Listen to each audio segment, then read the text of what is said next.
Good morning and welcome to round one of instruction for geometry. Today we're just going to go over some basic graphing. Alright, so let's draw ourselves a nice little coordinate plane. Well, a good enough coordinate plane. Okay, let's talk about a few things. This is the y-axis. This is the x-axis. Over here we've got positive numbers. 1, 2, 3, 4, and so forth. You guys know how to count. Over here we got positive numbers. 1, 2, 3, and so forth.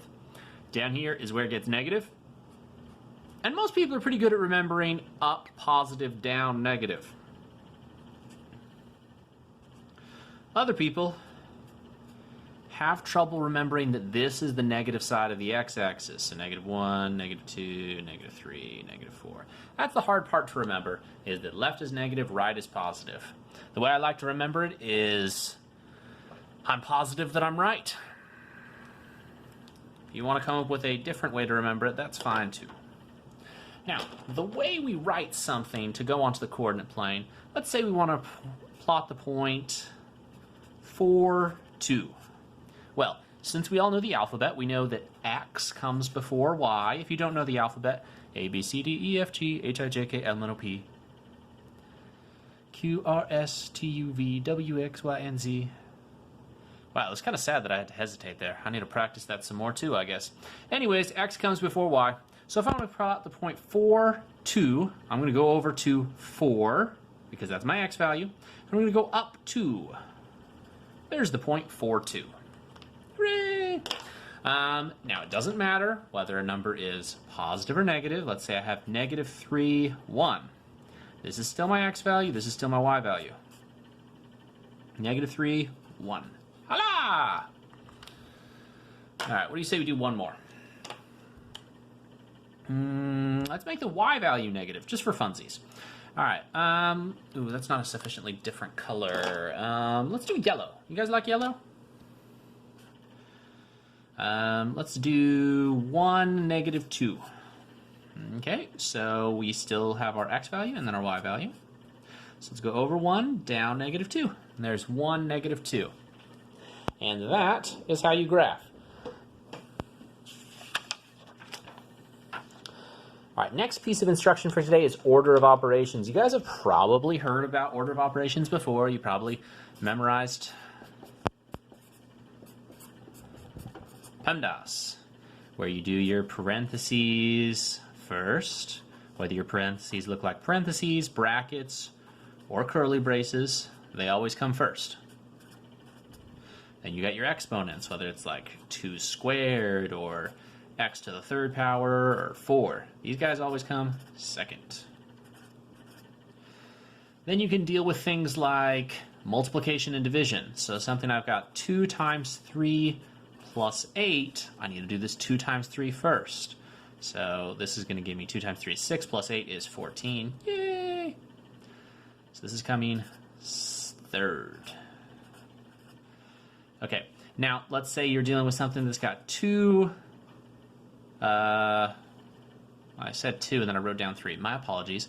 Let's make this 33. 33 divided by 11 times 2. Now, some people will be tempted to do this multiplication first because the M is before the D in PEMDAS. This is a bad idea. These guys are in a dead tie. These guys are in a dead tie. In this case, you need to divide first and then multiply. So 33 divided by 11 is 3 times 2 is 6. Let's go and switch colors.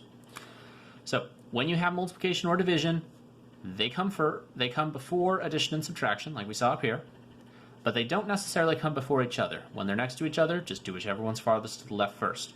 All right, then addition and subtraction go last. So let's say we have 8 divided by 4 times 3 plus 7, and we're going to put a like 10 minus over here.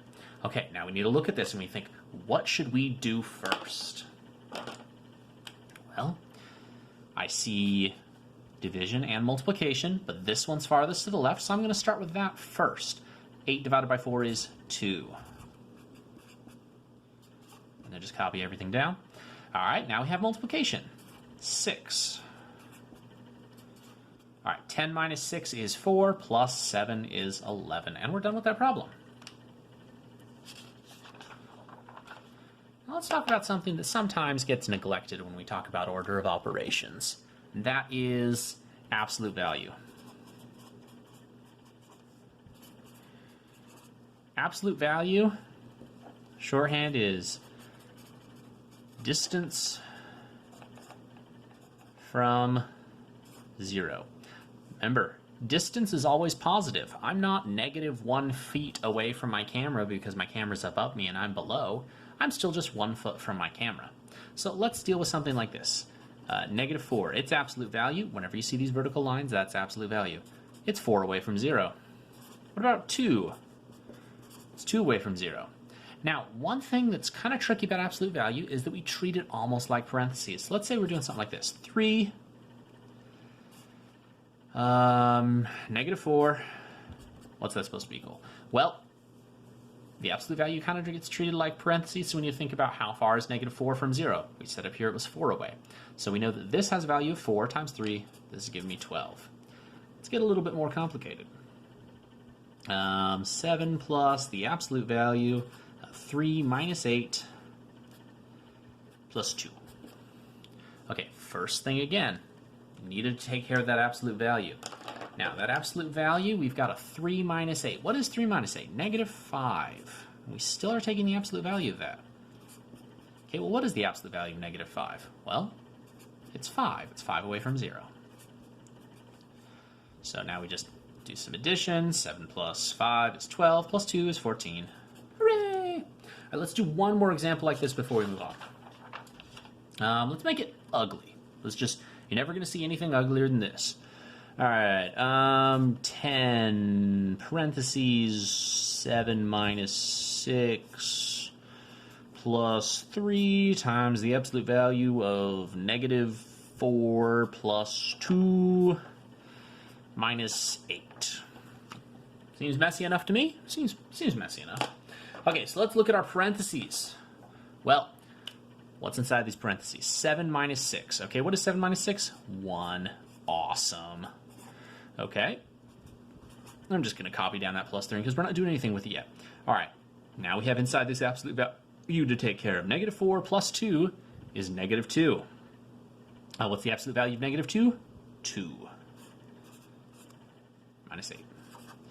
Okay, 10 times 1, we know that's 10. 3 times 2, we know that's 6. We still have our minus 8. All right, 10 plus 6 is 16. Minus 8 equals 8. And we're done with that kind of a problem.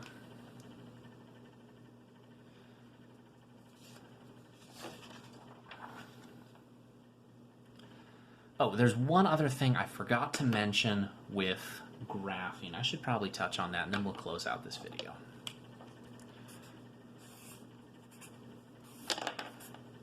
This is a refresher. Remember, this is the x-axis, this is the y-axis. We got positive numbers over here, and negative numbers over here and over here. This is known as quadrant 1. This is known as quadrant 2, 3, and 4. Now, for some reason, we always like to use Roman numerals for this. I don't know why. It's just the way we do. If you want me to write the Hindi characters next to it, that's fine. Anyways, so 1, 2, 3, 4. That's the last bit of information you'll need for today's assignment. Best of luck.